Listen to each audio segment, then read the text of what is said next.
tant que candidat, je me prépare bien pour mon CEP. L'année académique 2024-2025 amorce sa dernière ligne droite. Progressivement, nous entrons plein pied dans les examens de fin d'année. Dans les écoles, on fixe les derniers réflexes pour permettre aux candidats d'être mieux aguerris. Actuellement, nous avons fini le programme. Et ce qui se passe cette semaine-là, présentement, c'est le soutien pédagogique. Le soutien pédagogique aux candidats et aux enseignants. Ça veut dire quoi? Le ministère nous a envoyé des cahiers d'activité. Dans ces cahiers d'activité-là, il y a des exercices précis, des activités pour les candidats à l'examen. Ces activités qu'ils doivent mener sous la direction des enseignants. Il y a des activités pour chaque jour et cela va se faire pendant 2 semaines. À partir de cette semaine-là, à partir de lundi. Et c'est ce qui se fait actuellement. Ce n'est pas parce qu'on a fait le tirage au sort qu'on va commencer par courir à apprendre le grimper et l'endurance aux enfants. C'était déjà appris.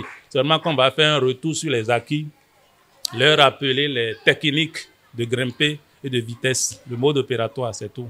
Il n'y a rien de difficile pour les enfants, ils ont déjà l'habitude. Dans les lycées et collèges, le constat reste le même. Au CEG Gbegame par exemple, les responsables mettent les bouchées doubles pour que tout se déroule sans anicroche.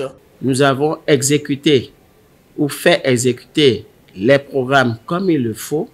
Nous ne sommes pas en retard. Et la semaine prochaine, le tout dernier devoir de l'année sera exécuté. La semaine prochaine. Le bachotage a commencé, puisque nous avons pris des dispositions comme d'habitude pour accompagner surtout nos candidats. Il y a les travaux dirigés qui ont démarré depuis longtemps, qui évoluent. Il y a tout ça là qui constitue des atouts que nous mettons à la disposition de nos candidats. Donc les enfants sont dans de bonnes conditions, ça évolue normalement.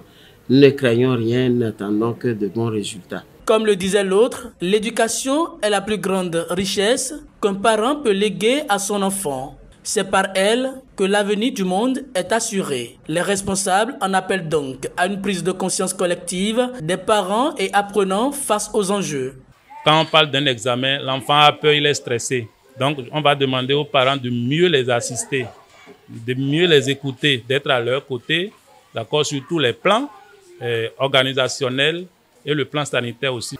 On travaille au soleil et on mange à l'ombre, dit-on. Et c'est le moment de travailler pour avoir ce diplôme-là, ce premier diplôme de leur vie.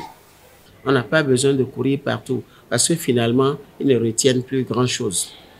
Ce que vous arrivez à la maison, vous assimilez pour ajouter un autre. Mais lorsque tu cours partout, tu ne retiens plus rien. Et nous les sensibilisons. On avait commencé cette série de sensibilisation il y a longtemps. Nous continuons de le faire pour leur dire attention, le bonheur n'est pas ailleurs, c'est avec vous ici. Si vous finissez avec ce qui est ici, vous avez du temps d'ajouter autre chose, nous ne le refusons pas. Mais ce n'est pas en manquant les cours, en se privant de venir à l'école que forcément on a le bonheur. Il y a des parents vraiment qui ne sont pas responsables, hein. Il y en a. Les enfants sont livrés à eux-mêmes, ils en font à leur tête. Les parents n'ont aucun contrôle de ces enfants-là. Cela existe. Ces parents, nous voulons leur dire que c'est tout au moins, même si c'est l'enfant qui va bénéficier de tout ce qui va sortir de là, c'est leur nom. Alors qu'il faut qu'ils sauvent la face en se rapprochant de ces enfants, en les conscientisant, en leur parlant comme nous, un peu pour les redresser parce que dans cette direction, nous ne pourrons pas obtenir de bonnes choses. D'après le calendrier du déroulement des examens nationaux, au titre de l'année 2025, le CEP démarre le 2 juin, s'ensuit le BEPC une semaine plus tard et le baccalauréat la semaine d'après. Pour les candidats, rien n'est encore perdu si on sait s'y prendre.